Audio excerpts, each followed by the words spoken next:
Vous êtes-vous déjà demandé pourquoi lors des présentations, dans les conférences et les séminaires, les intervenants sont à l'aise à citer de grands penseurs que le monde est connu, mais réfléchissent plus d'une fois pour citer Jésus-Christ, y compris les chrétiens?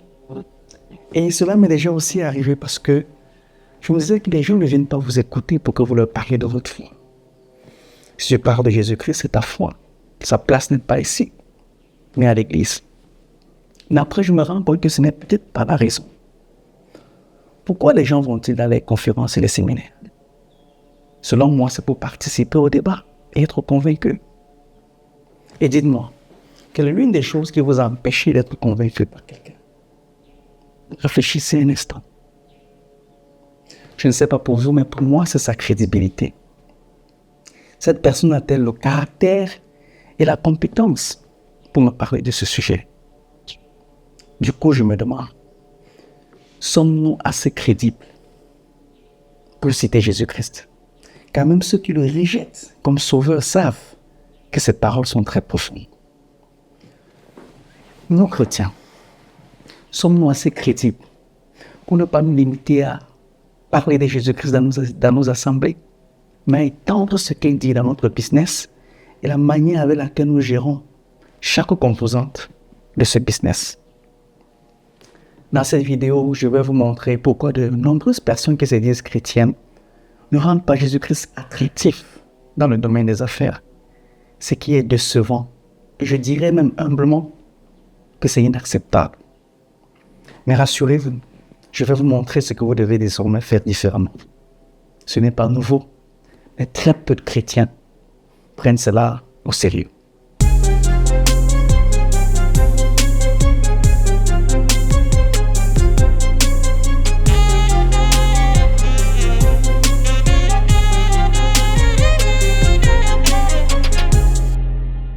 Je suis Gildas Tankou et bienvenue sur la chaîne Rigor qui existe pour accompagner les entrepreneurs et les créateurs qui veulent glorifier Dieu et démontrer leur amour et leur service aux autres dans tout ce qu'ils font, à se réinventer et créer de la valeur au niveau élevé avec consistance. En 2012, ma chef de l'époque a contribué à ma rigueur actuelle. J'étais assistant qualité dans son entreprise et elle a engagé un cabinet pour nous accompagner dans la mise en œuvre d'un système de management de la qualité en vue d'une certification. Lors de la formation sur l'audit interne, l'un des formateurs nous a annoncé qu'à la fin de la formation ou de la journée, plusieurs domaines de l'entreprise seraient audités. Lorsque le moment est arrivé et qu'il nous a demandé les preuves des activités que je menais, je ne les avais pas avec moi. Je lui disais simplement que bon, ce document, il existe, mais c'est dans mon bureau. J'étais tranquille et pourtant à côté de la plaque. Ma chef était là, dans un coin de la salle et elle observait la scène. Le lendemain, elle m'a convoqué dans son bureau et m'a mis face à la réalité. J'étais démis de mes fonctions d'assistant qualité.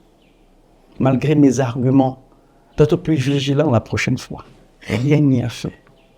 La sanction était là, implacable. Et c'est comme si je venais de recevoir un coup de massue sur la tête.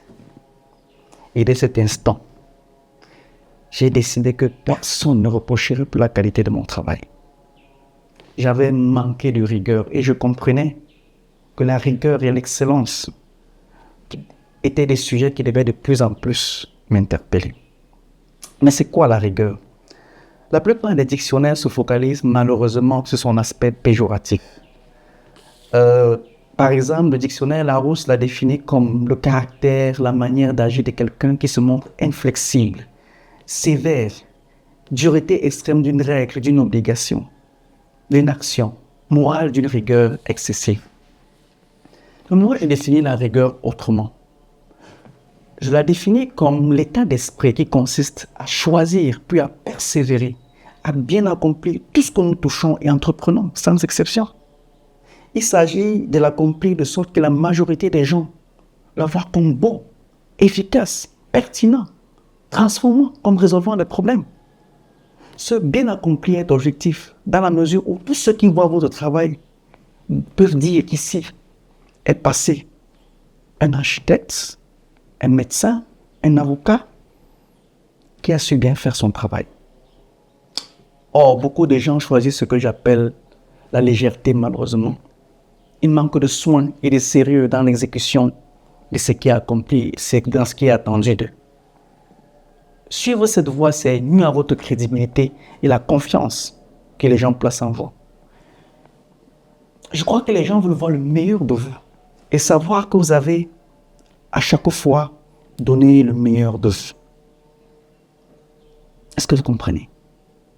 Les gens veulent voir le meilleur de vous et savoir que vous avez à chaque fois donné le meilleur de vous. C'est cela l'avantage de l'excellence. Parce que les gens vous font confiance.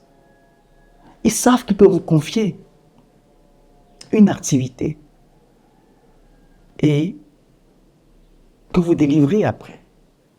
Que vous délivrez au-delà de leurs attentes. Je connais de nombreuses personnes dans mon entourage qui font preuve de rigueur et d'excellence, vraiment dans ce qu'elles font. Et ces personnes m'ont beaucoup influencé et m'ont donné les ingrédients de cette qualité extraordinaire. Mais savez-vous, celui qui m'a influencé plus que tous, c'est Jésus-Christ. Et Dieu suprême. Ma relation avec Jésus-Christ affecte ma manière d'accomplir les choses. Et comprenez ceci. Jésus-Christ attend de ses disciples de suivre ses standards élevés dans chaque domaine de leur vie. Oui, Jésus-Christ attend de ses disciples de donner le meilleur d'eux dans chaque domaine de leur vie. Or, de nombreux chrétiens ne reflètent pas cette excellence dans leur vie. Si vous voulez honorer Dieu dans votre vie et rendre Jésus-Christ attractif dans l'entrepreneuriat et dans votre création en particulier, vous devez faire les choses avec excellence. Il n'y a pas de tricherie ici. C'est aussi le meilleur moyen de démontrer votre amour et vos services et votre service pour les autres. Il ne s'agit pas de sentiments. L'amour est un sujet important dans la foi chrétienne. C'est pour cela que chacun de nous, chaque chrétien, doit donner le meilleur de lui dans chacune des activités que lui sont confiées. Aimer les autres, c'est leur offrir le meilleur de notre travail. Je me répète, aimer les autres, c'est leur offrir le meilleur de notre travail. Donc choisissons la rigueur, choisissons l'excellence et que cela ne soit pas une option. Et si nous faisons les choses avec excellence, nous serons beaucoup plus à l'aise de porter le nom de Jésus-Christ partout où nous nous trouverons et qu'importe la personne qui est en face de nous. Et même si cette personne est mal à l'aise au départ, puis se rend compte que nous portons ou nous représentons dignement ce nom, elle nous fera davantage confiance parce que nous sommes cohérents dans nos paroles et dans nos actes. Peut-être que vous dites que les gens n'ont pas le temps de connecter notre foi avec notre manière d'accomplir les choses. Ce serait le cas si vous gardez votre foi au fond de vous.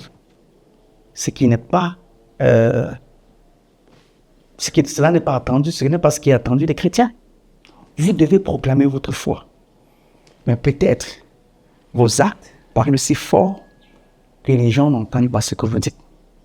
Et ce serait dommage.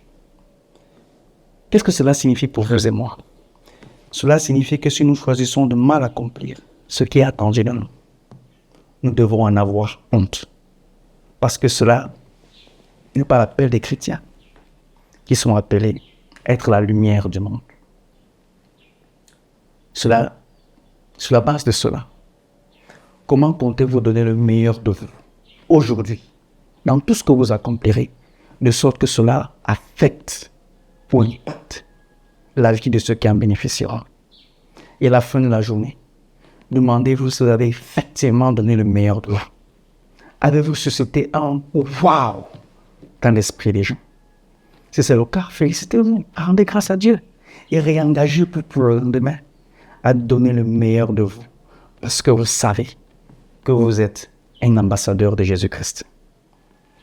Merci d'avoir regardé cette vidéo sur comment rendre Jésus-Christ attractif dans notre vie et notamment dans tout ce que nous accomplissons.